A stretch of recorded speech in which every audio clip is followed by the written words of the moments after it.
Yeah, I want to go to Yeah, presentation mode. sure. Thank you. Okay, ready. Okay. Assalamualaikum. We are at the hour 2 o'clock. Welcome to AMSET webinar. Let's share my screen.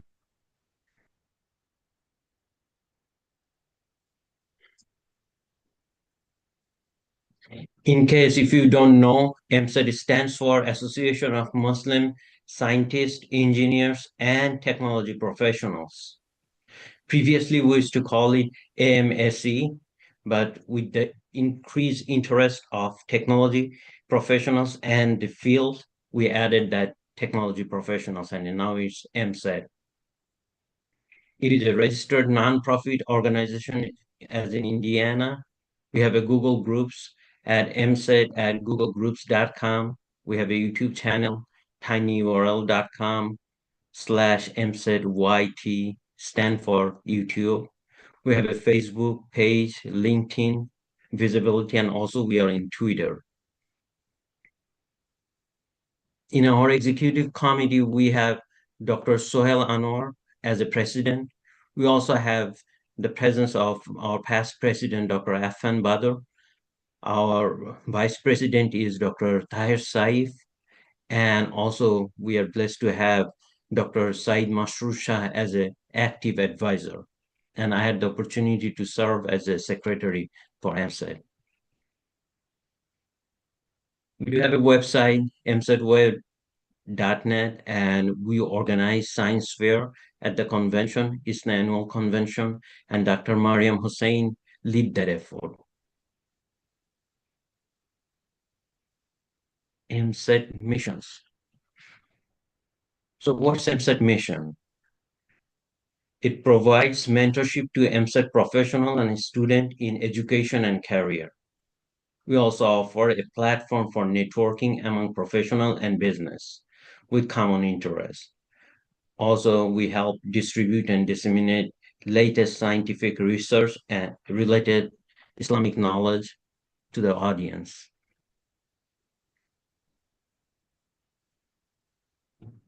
Okay, we also serve as a platform for discussion of ethical aspect of scientific and technological advancement.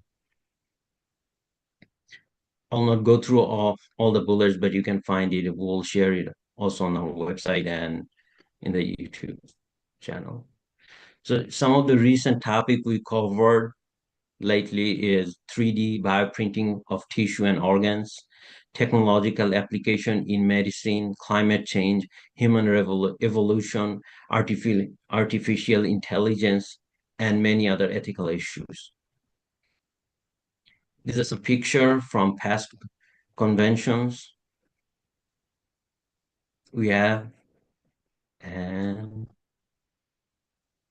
every is an annual convention we hold at least 2 sessions. So you are also more than welcome to attend us in person at ISNA convention. This year we will be in Chicago during the Labor Day weekend.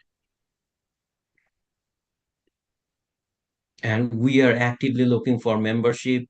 Membership information can be found on our website. And if you are already an ISNA member, you can get free membership. Anyone can be a member as long as any Muslim citizen or resident in North America who holds an academic or professional degree or at least 3 years of college or university education in the field. Again, as AMSET stands, engineering, technology, or any scientific field that you can contribute to this domain. So we do need your support. Like I said, we are actively looking for members. You can become a member. You can establish an AMSA chapter in your city or area, establish a discussion forum, groups, help college and school students by becoming mentor for them. Okay, and today our topic is artificial intelligence, and our speaker is Brother Mozem Ahmed. He's the founder of two successful startups, and the third one is in stealth mode. For last 15 years, he's been working in Microsoft, SFP, and T-Mobile. Currently, he's the in e-commerce team at Microsoft, focusing on innovating user experience with AI. He's also the founder of the workshop that helps empowering young adults through skill building workshop, preparing them for job market. He holds a B Bachelor of Science in Computer Science from UT Austin and MA in Organizational Leadership from Seattle University. With any further ado, let me pass it to Brother Mozem Ahmed. And to start it, let me ask him, has the rain stopped in Seattle, Brother Mozem? Yeah, thank you for having me on your podcast, Brother Rashid and Dr. Sahel. The rain actually has stopped. So we get April is our spring, and between April and August, alhamdulillah, we have excellent weather. That's when people move here, and then in September they move back. But alhamdulillah, we've had really good Thank you. weather, yeah, and yeah, and Jazakallah khair. It's really good to be here on your podcast. Here, I'm going to share my PowerPoint. Then let me run it. Yes, we can see that. Thank you. Okay. All right, let me move this. All right. Okay. Alhamdulillah. Bismillah ar-Rahman ar-Rahim. So, yeah, I'm excited to be here. As Brother Rashid mentioned, I work at Microsoft. I'm a product manager there.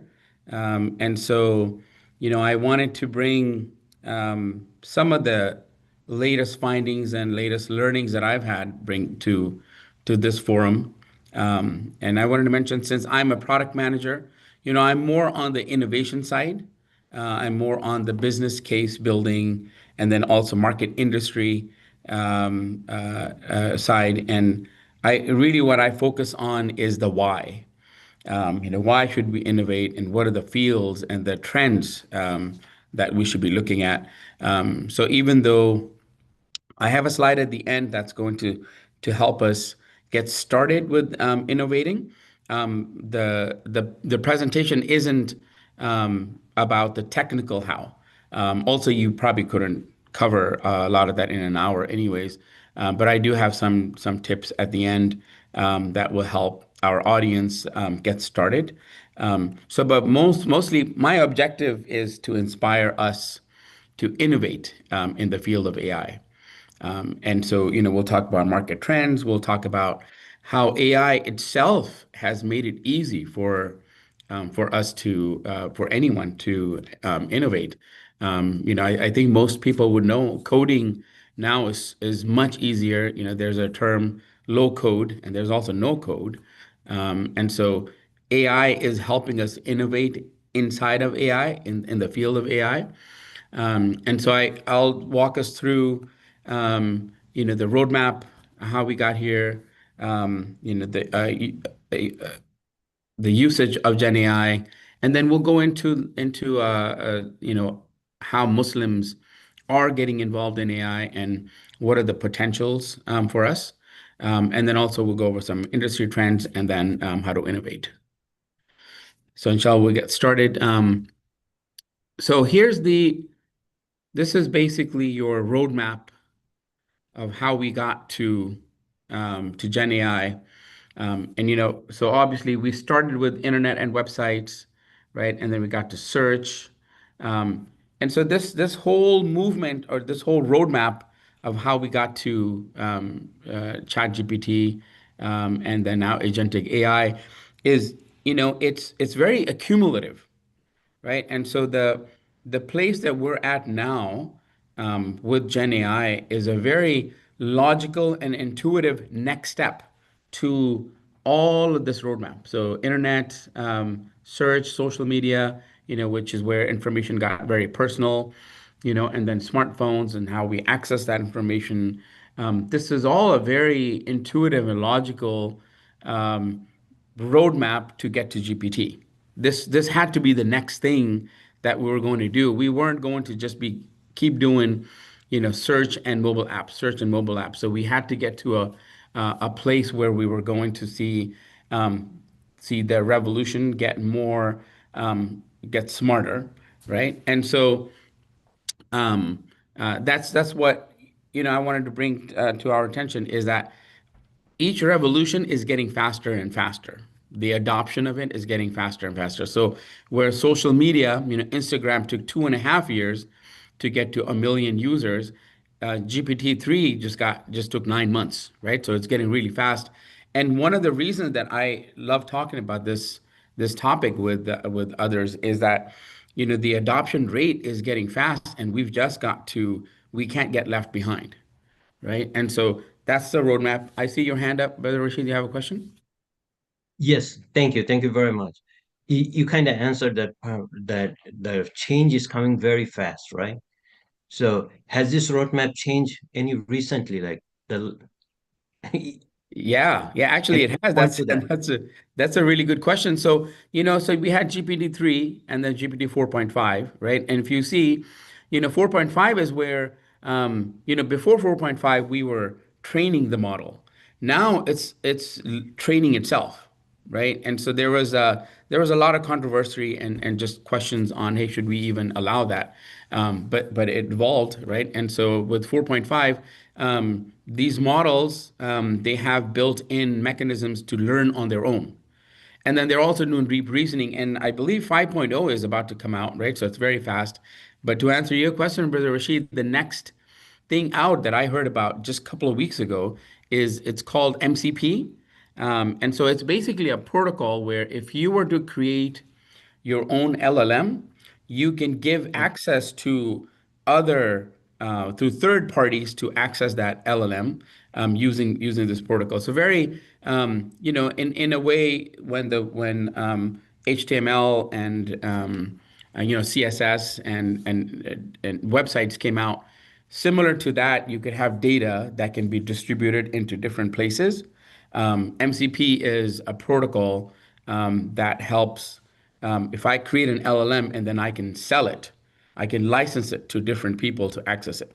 So that's the If you don't mind explaining LLM for the audience, yeah. So actually, we have a lot. We're going to go through that. There are a couple of slides on that. But LLM basically is that is the model. So when you talk about you're creating, you're innovating in the space of say law, right? So you have an Mhm. LLM, which is basically the knowledge base.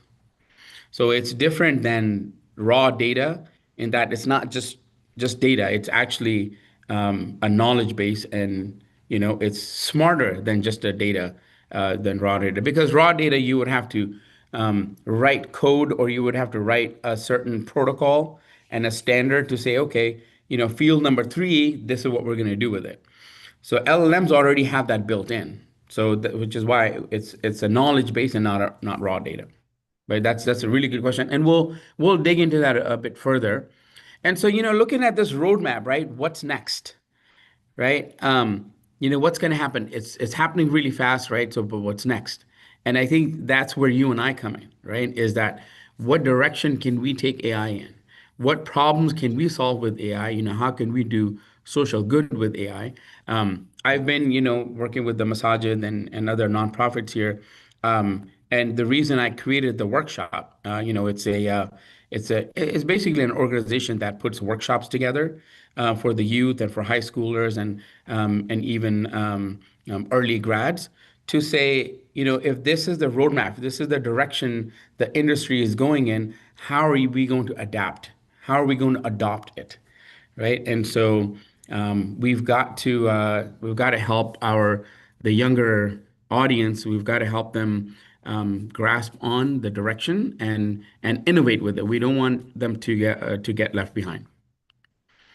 Okay, so here's a Gen AI landscape. This is not new. I think everyone would know this, but if you look at all these big names here, right? Microsoft, Google, Hugging Face, Meta, everyone has a Gen AI solution, right? And so the Gen AI trend isn't a fad. It's not something that's going away. Companies are spending billions of dollars on Gen AI. So this is something here to stay. And another reason I put this here is, obviously the list is growing, but these are the big players, right? And so just wanted to put that over here. So why Gen AI? What is the bottom line? Um, right? So the bottom line, over the past few years or decades, as we've been adopting technology, we've created something at Microsoft we call a digital debt, and it's basically when you're learning a new tool or you're using a new tool, there's all these digital tasks that you still have to do, and it could be something, for example, you have data in one spreadsheet, and then now you have to get it over to an email. And then after that email, you have to get it over into a Word doc or a PowerPoint. So that's digital debt where it's different than your creativity, is different than the actual thinking part of the task.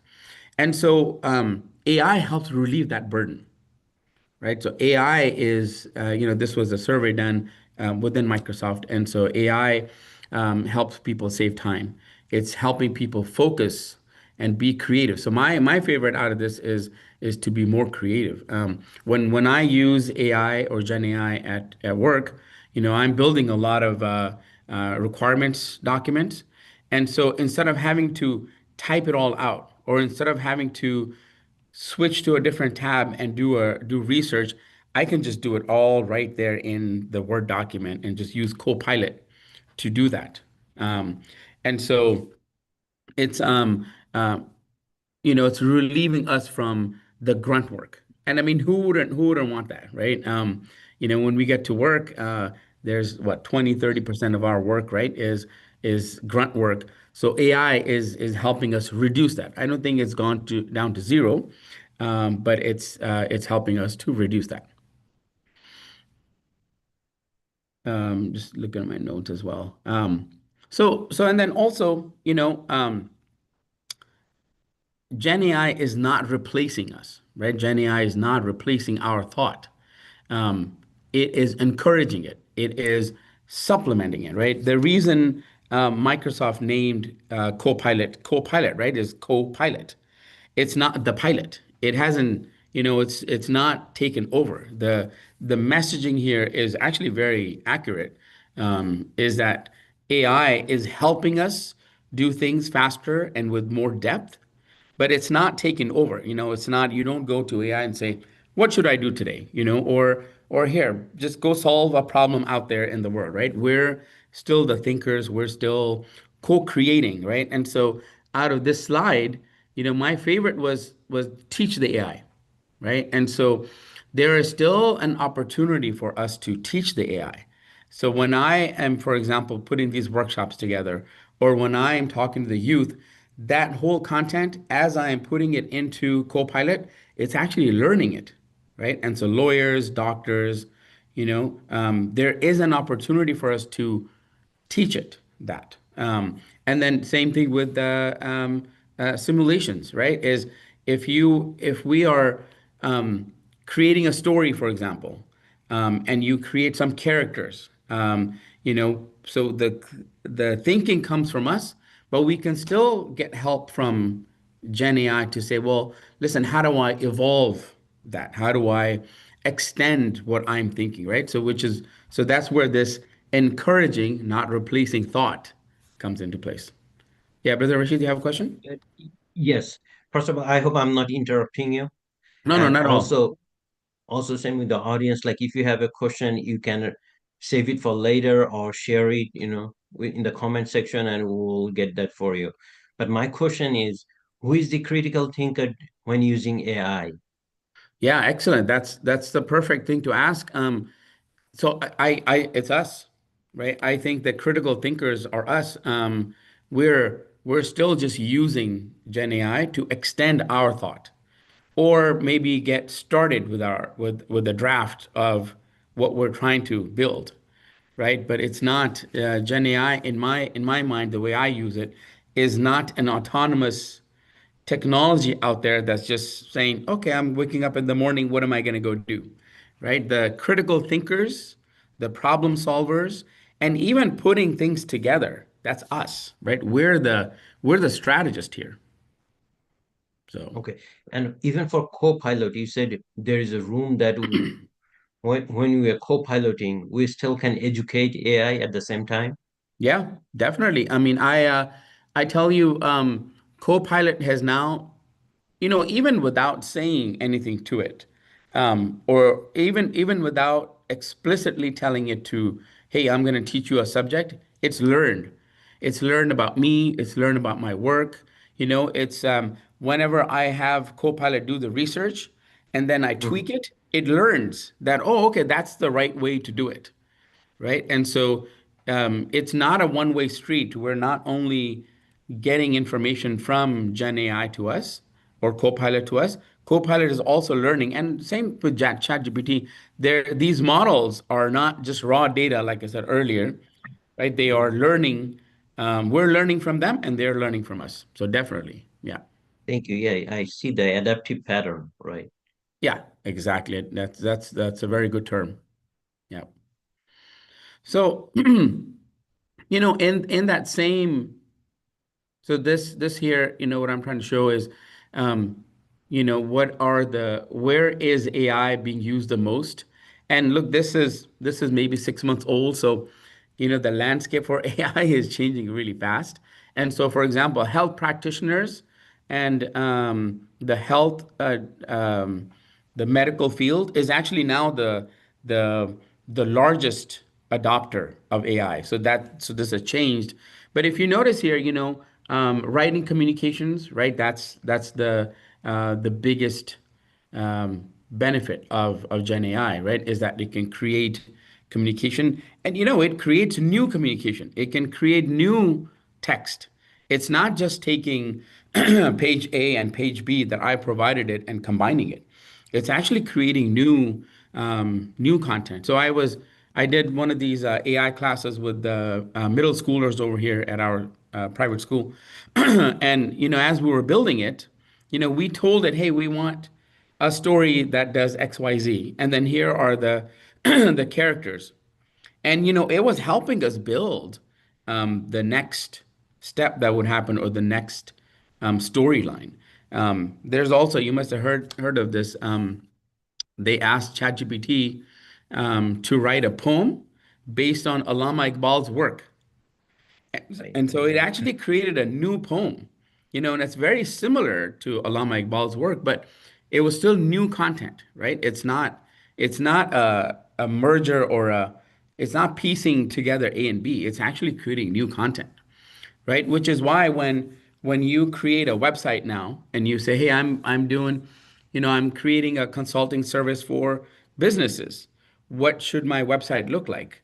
It's going to ask you a couple of questions about, hey, who's your user base, and how many people are involved, information like that. But then it's going to create new content that goes on your website, right? So that's where the writing communication, the admin tasks, that's where that comes in. And then the occupation, you have the computer and math. Obviously, that's more. I'm not sure how to characterize it, but it's more. It's easier to get a response for that, right? So you have that on the top.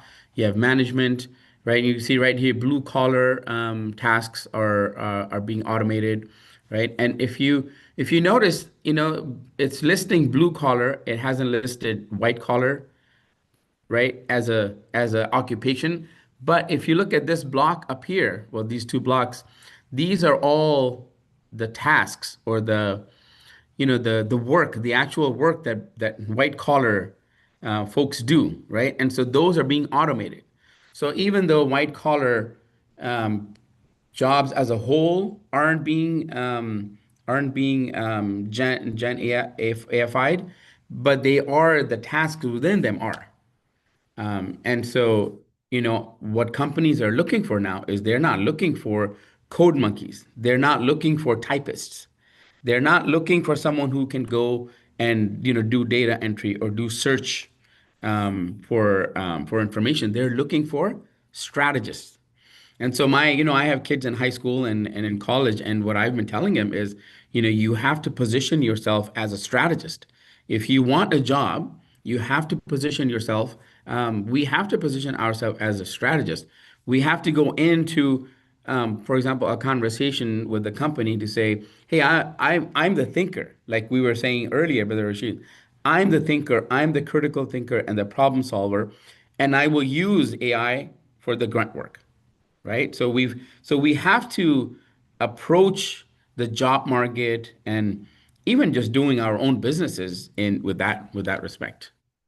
Go ahead, Bershit. Right. Thank you. Thank you. I loved your um, thing, the code monkey. That was the Yeah. first thing I was told in a school, not to be a code monkey. Yeah. Yeah. Yeah.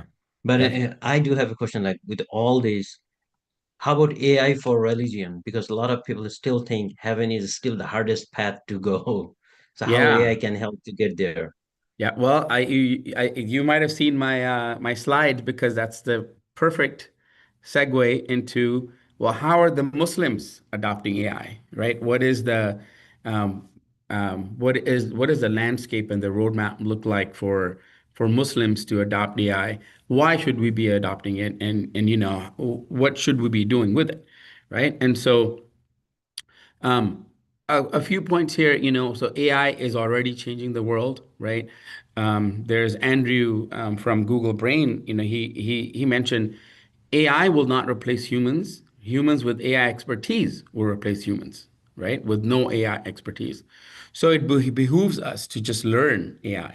I mean, I tell you, even for example, at our work at Microsoft, they're not saying that, hey, if you don't use AI, you're going to get removed, but the language and the messaging, that we're hearing in our organization is that if you are to write 5 documents in a week, right? Help yourself and write those 5 documents in 2 days now. Why do you have to take, 5 days? And so write those in 2 days by using AI. And so the messaging now in companies, at least like with Microsoft and with Google that I've heard, is that if we're not using AI, and we show that, oh, we're always tired and wow, we're out of time, then it's not fitting. I mean, we have a technology that can help us reduce the time that it takes for the grunt work and all the research. So why not use it, right? Um, Another reason to get involved with AI, I mean, VCs, venture capitalists, don't put funding just in anything, right? I mean, they're well thought out. They know where the market is going. They know what the potentials are, right? So in 2024 Q3, which is what, 2 quarters ago, it was just 59 billion that they invested. I didn't. I was going to do research for what's happening now, like in 2025, but you might have heard that even just OpenAI is about to raise, I can't remember what it's like, maybe 150 billion dollars, right? So there's a lot of funding out there. If you have an AI idea or a solution that you're going to build with AI, there's so much funding out there. It's actually sparked for the VCs. It's sparked new energy for them to say, "Wow, yes, we want to go invest in this," right? So take that opportunity up. Um, we all know Muslims were in the forefront of mathematics, medicine, astronomy. So why not AI? Right? It's a disruptive technology. And again, it behooves us to be in the forefront of it, for us to get involved in it. I think faith-based values have a huge potential and a need for us to get involved in AI ethics and influence the direction of AI.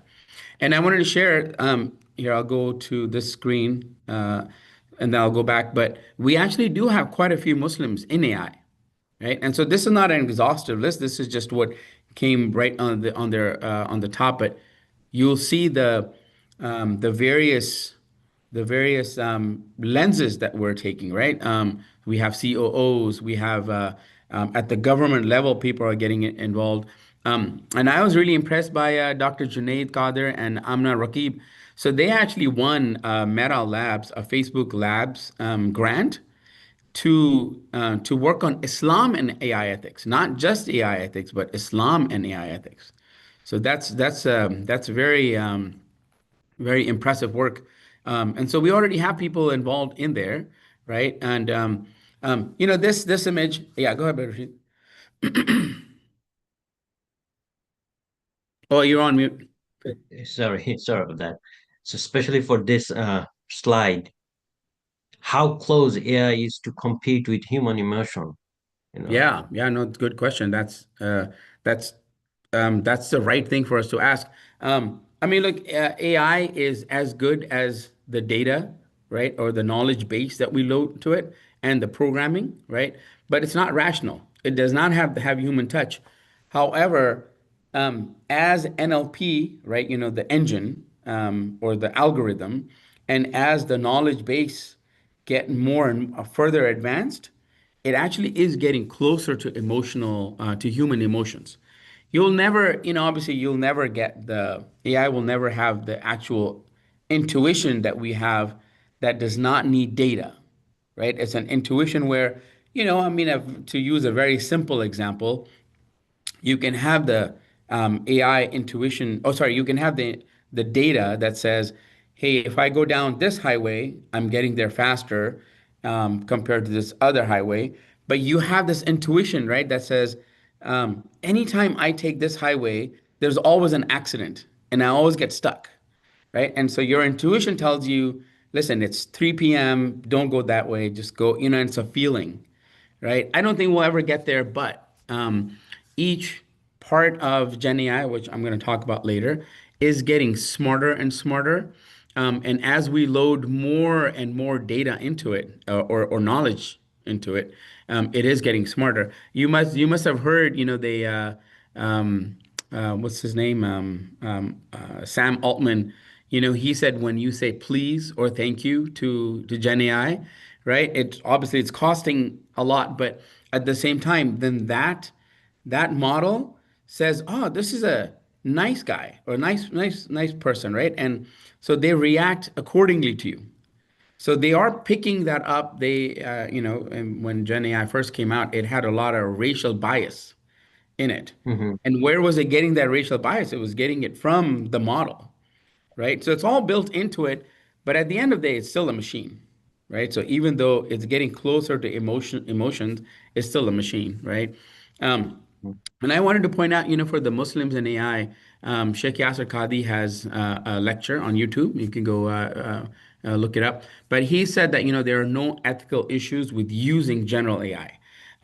He touched on, should we use it for fiqh? Should we not use it for fiqh? And obviously the answer to that is, we had Sheikh Google and now we have Sheikh GPT, but obviously we're not. You can ask it a question and it gives you, more of steps or structured response.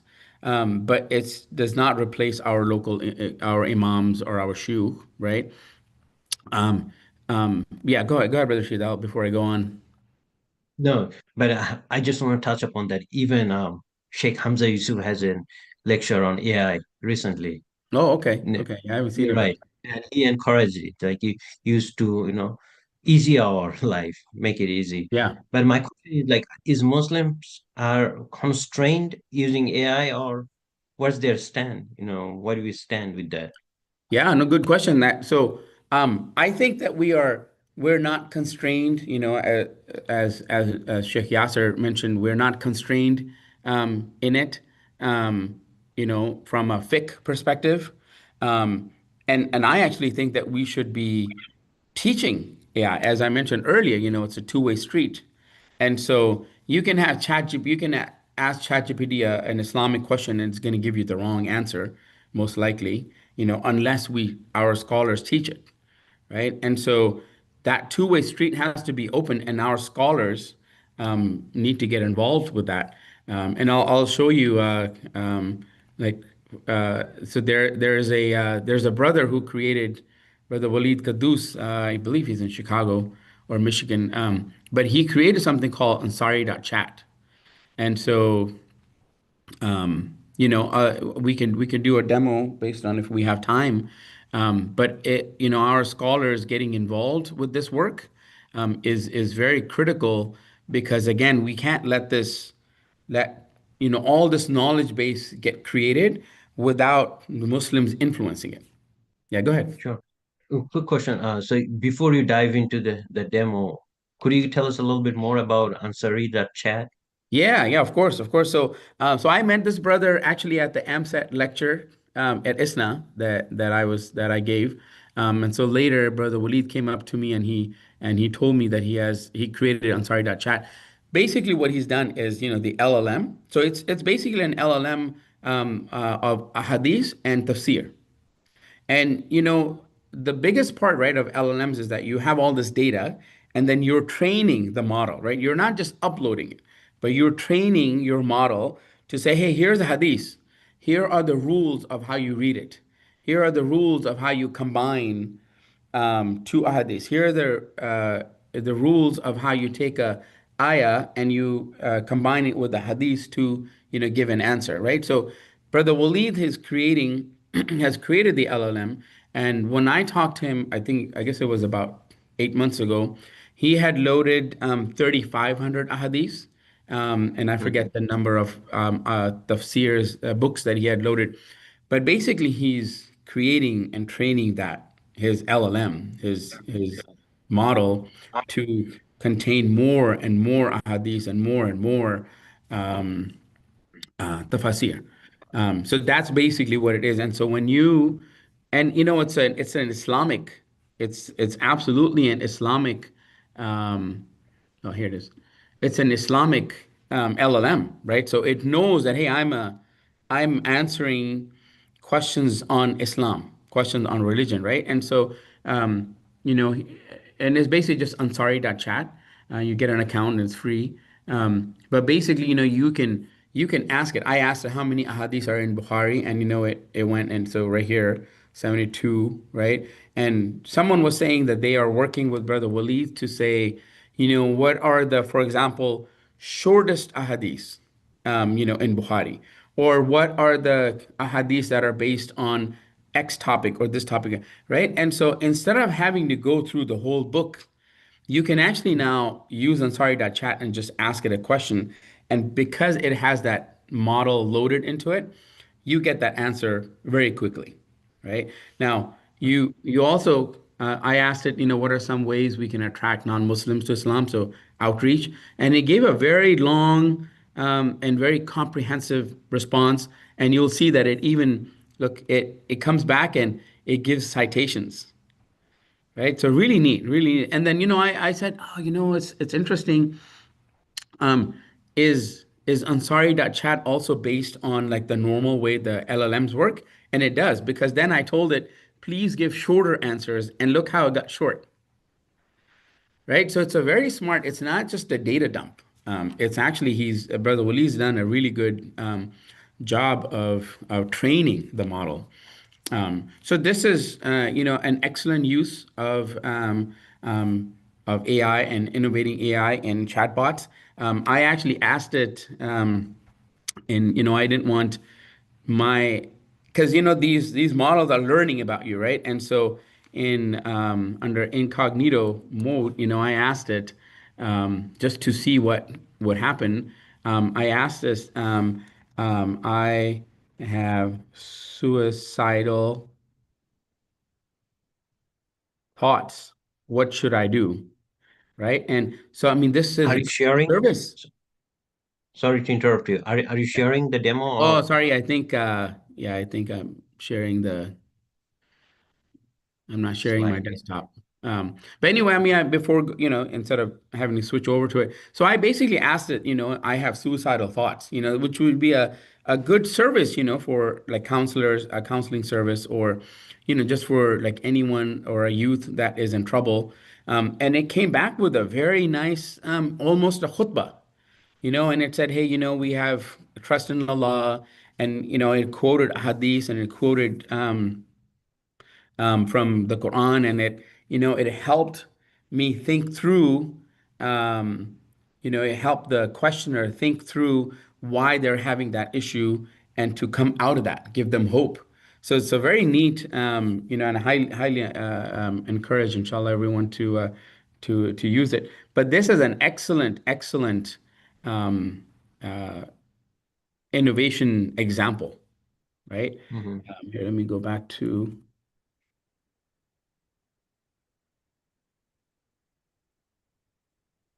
Sorry, I have to go back now to the.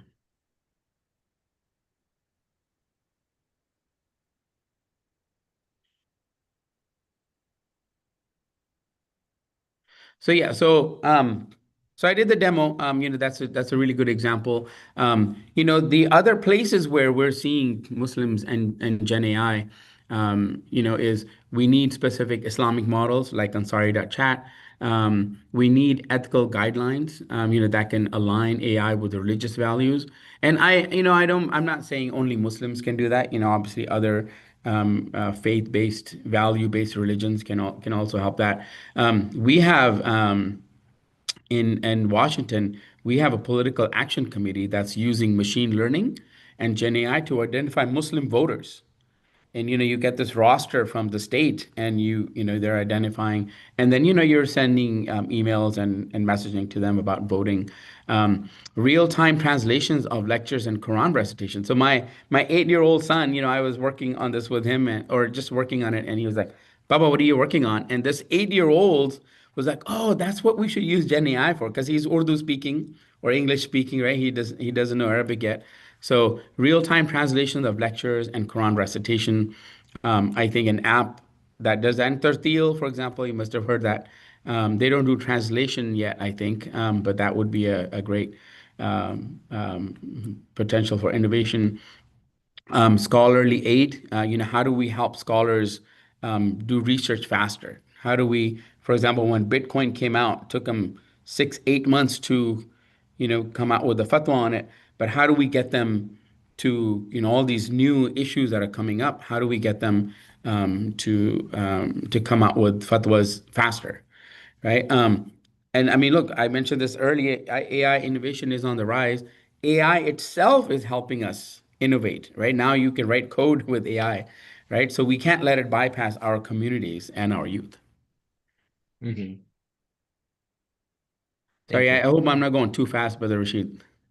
No, no, you are going just at the right pace. At least for me, I can follow. Okay, great. Okay, well, so then now here's the, so we just talked about the trends and like potential for Gen AI. And so now there's, I'll talk about the AI layers.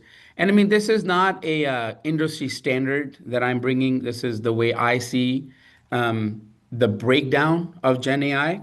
And I do that because especially when I work with the youth or some, with innovation labs, this is my way of saying, how do you break down Gen AI to figure out where you want to innovate? Where do you want to start? Where is your startup going to come from, right? And so here you have, in a way, you can see it bottom up, right? So at the very bottom, the foundation is the LLM, right? That's where you have the knowledge or the knowledge base. Then what you have on top of that is the natural language processor, right? This is the algorithm. And so, giving the example of Brother Walid, as he was loading an hadith, he also had to train it with a special algorithm to say, hey, what I'm loading for you is the sayings of the Prophet Islam. It's the sayings, or it's the word of God, right? And so he had to train it to say, how do you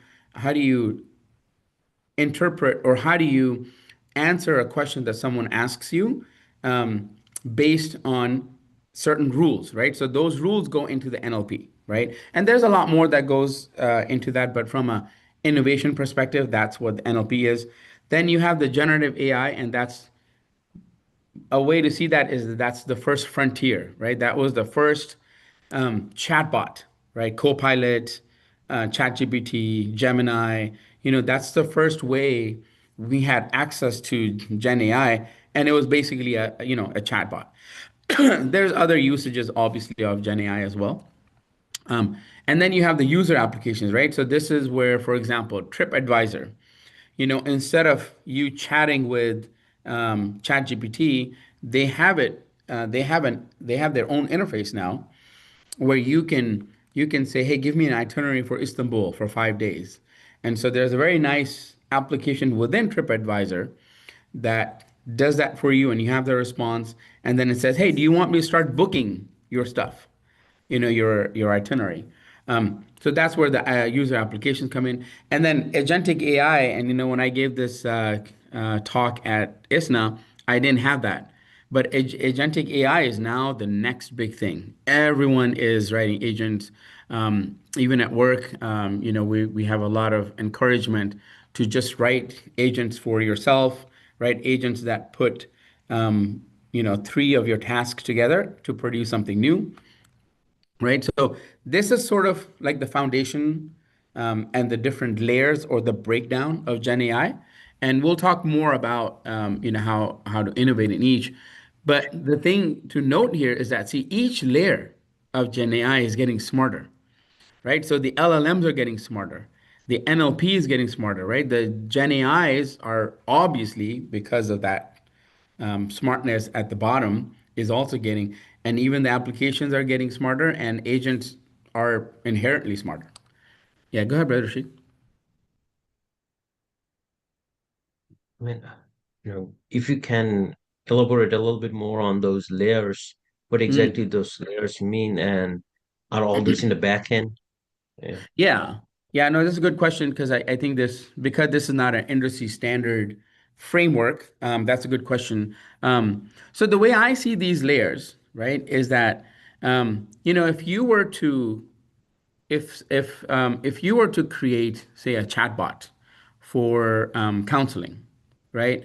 You would have to have a knowledge base with it, and you would have to have either use ChatGPT or Copilot or some NLP, or maybe create your own NLP, and then you have the UI, right? The chatbot UI, right? So the way I see these layers is that you would need one or more of these layers to create a user experience.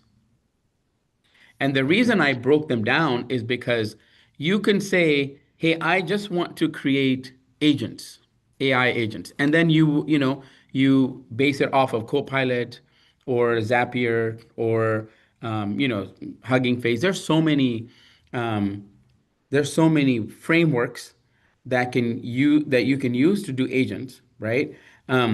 Or you say, hey, I want to get involved with the algorithm. Like, how is ChatGPT, like, why is there biases coming out of racial biases coming out of ChatGPT? So you go and work with the obviously you have to go join the company, right? But then you're innovating and you're getting involved at that layer, right? So the way I see this is just a breakdown of how you can innovate in each layer, and you could do them on all of them, right? If you were creating, say, a finance model, and now, I mean, there's a couple of those out there, but if you were creating a new finance model, that helps people, say, um, trade or save for retirement, or invest, and you're just creating something on your own, you would probably need all four or five of these layers, right? So that's where the layers come in. And again, as I mentioned, each layer is getting smarter, right? And so in Mhm. each layer, there is an opportunity to innovate. So I'll give a couple of use cases and examples, right? So here's use cases of LLMs, right? So for parents, you now have tutoring apps, right? So Hanmingo is one of those. Study Monkey is one.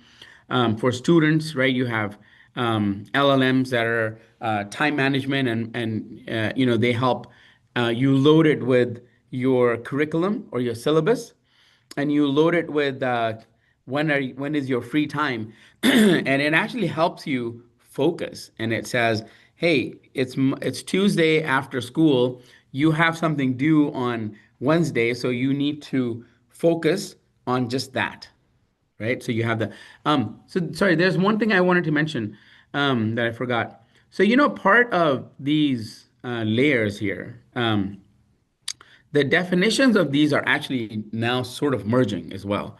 So, for example, you will hear someone say, I created an LLM for doctors, right? So they don't just mean the bottom layer. What they're talking about there is that they've created an end result or a user experience that combines the LLM and NLP and a Gen AI, right? So you hear that a lot. People will say, "Oh yeah, I'm working on a medicine LLM," or actually now the even the word LLM is going away. It's just model. So people will just say, "I'm creating a law model. I'm creating a tutoring model," and so that usually means that someone is working on or innovating in all three of those spaces. So then here's the models, right? So you have so many software engineering models out there, right? That basically know the coding and code testing principles, and then you're using that to make it easier for people to code or software engineers to code, right? Same thing with Islamic knowledge. Like I was going to show you like I showed you guys earlier, um, the Ansari chat, right? That's a model. That's a Islamic model on tafsir and hadith, and there's so much more potential there. And that's, I encourage our audience and even myself, to be working on that. So here's another example of predictive analysis, right? And the reason I threw this in here is so we're tinkering and around with this at work, and so this is one of my projects. And so what I wanted to show here is, we don't have to go and build a new company or build a new product or build like a new something out there. We can be innovative and we can innovate within our own jobs, right? And so, for example, and this isn't just me, this is me and my team, we did the 6, 7 people, is that so we built a personalization tool or a personalization, I guess you can say model, right? So before Gen AI, our operations team collected a dozen data points on product sales. And it was a Mhm. manual, it was put in a spreadsheet, and then someone would manually go in and look at the spreadsheet. And in 7 days, 5 to 7 days, we would make a recommendation based on the top three data points because when we had those 12, you can't, as a manual team, you can't look at all 12 of those data points, right? So we said, hey, let's just pick the top three, okay? But now with Gen AI, you know, we automatically feed Copilot over 10 data points and thousands of transactions. Okay.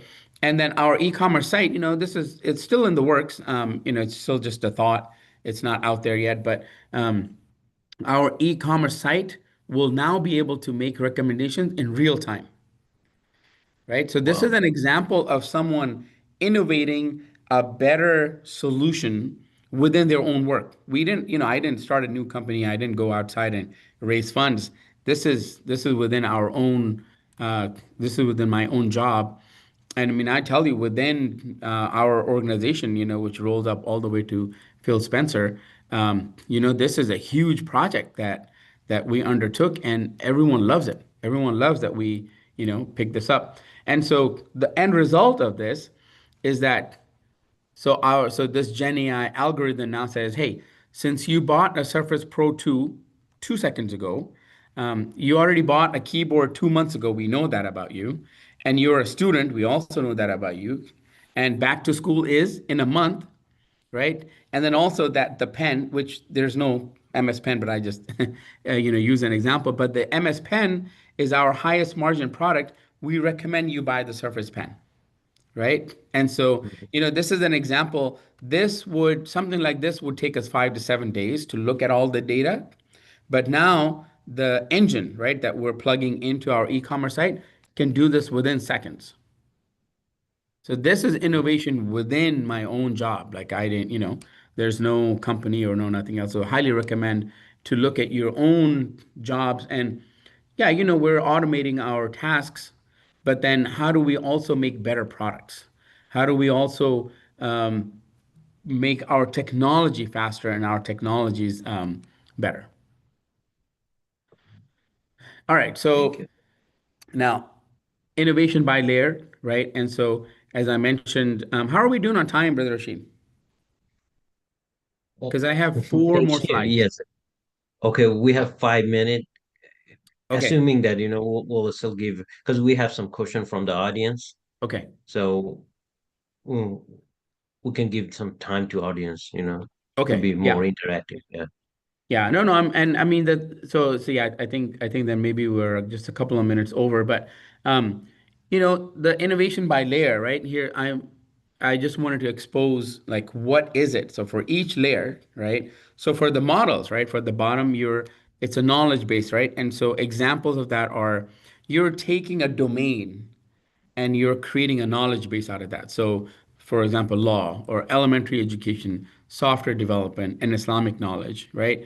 So, if you were thinking, hey, I have a certain expertise. Oh, I didn't throw product management into that, but product management is an expertise. So, I could create a model, an LLM on product management.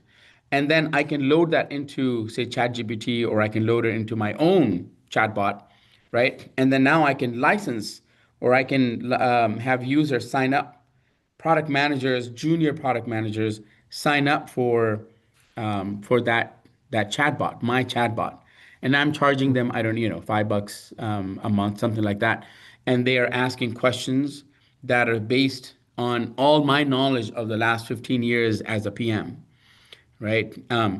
Obviously, if you're doing something like that, you're looking at your user base to say, no, we also want to innovate a product that serves advanced PMs, right? And so Mhm. you wouldn't just use my product management knowledge; you would gather from different places. And obviously, look, there's issues around, do you own the data, right, or are you buying the data?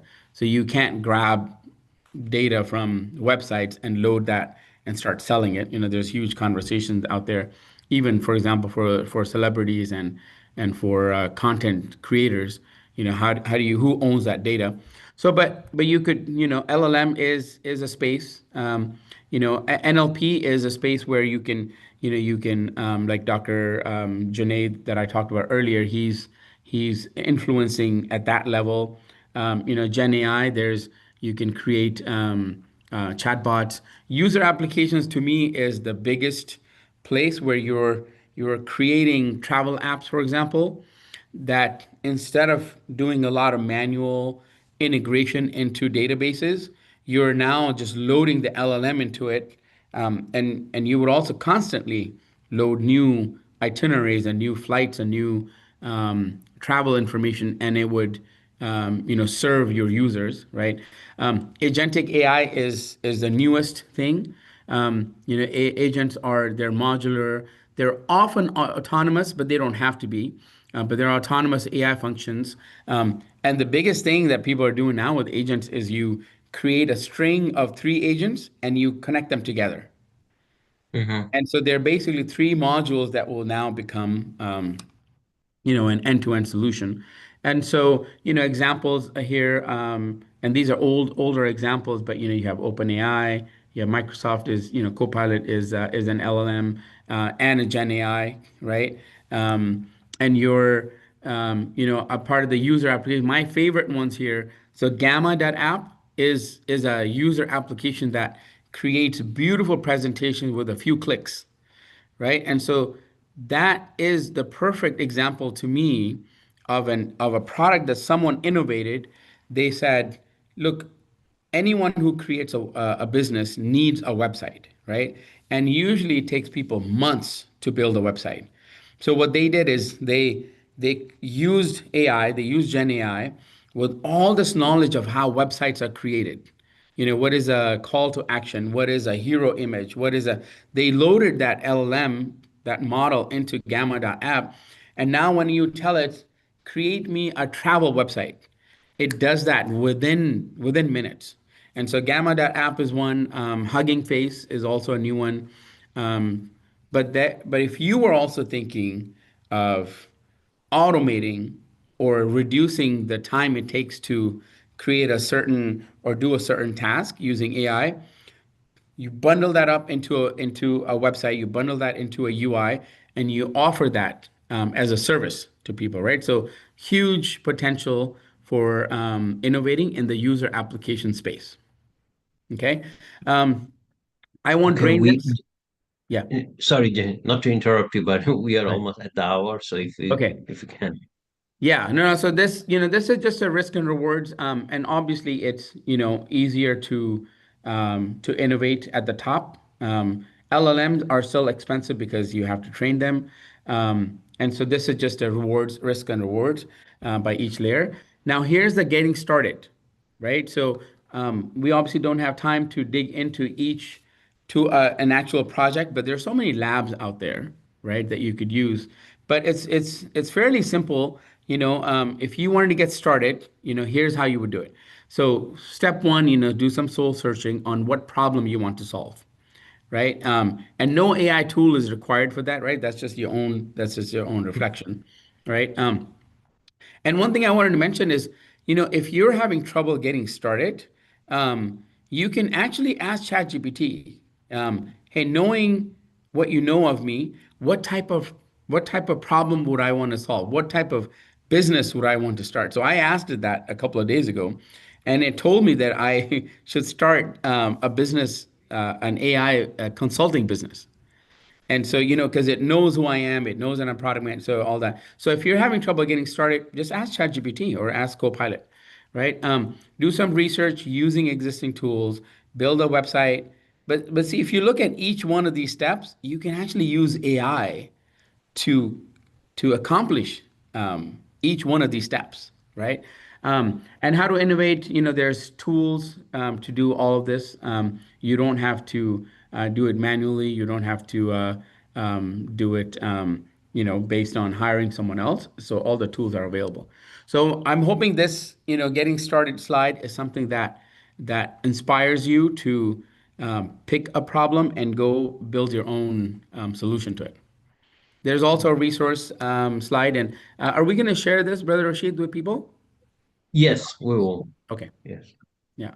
So, alhamdulillah. So that's, I hope I've inspired people and given also some, trends and some methods on how to get started with AI innovation. Okay, thank you. Thank you very much. I do have a question. So if I need to ask AI, hey, which field do I need to explore? AI needs some familiarity, right? Is there any time requirement that this amount of time AI needs to, know me or Yeah, yeah, no, that's a good question. I mean, they now have memory built into ChatGPT and Copilot, so it's pretty Mhm. fast. But yeah, definitely, I would say I don't know if it's about time, but it's usage, right? So if you use it only once a month, it's going to take you it's going to take ChatGPT a long time to learn about you. So I would just say, I actually use ChatGPT or Copilot a lot to just get started on things. So if I'm starting a deck, I say, hey, I'm creating a deck for the youth on this topic. And so that's how I start. Or I'm writing an email to a business partner on this and it, start. So that's how it's learning from you. So the more you use it, the more it's going to learn about you. But I would say give it, 3 to 4 months. got you, got you. Thank Yeah. you, thank you. We do have a question from our audience that is there a way AI can help with analyzing the hadith collection and identify weak or fabricated hadith based on not only the chain or narration, but also the context, ahkam in Quran, Yeah, I etc. mean, I, Thank you. I, I definitely that's an excellent thing that the scholars should be using AI to train the AI to answer that. But I would say go to ansari.chat, and ask it that, see what it does. If that model has been trained on what weak hadith said and how the chain is built, then yes, definitely that's where you can get that answer. And when I met with the Walid, he's actually very open to working with people to train his model. And so if you were to reach out to him on LinkedIn, you could probably work with him. But yes, I think that if the model is trained correctly, you can get that answer from that chat.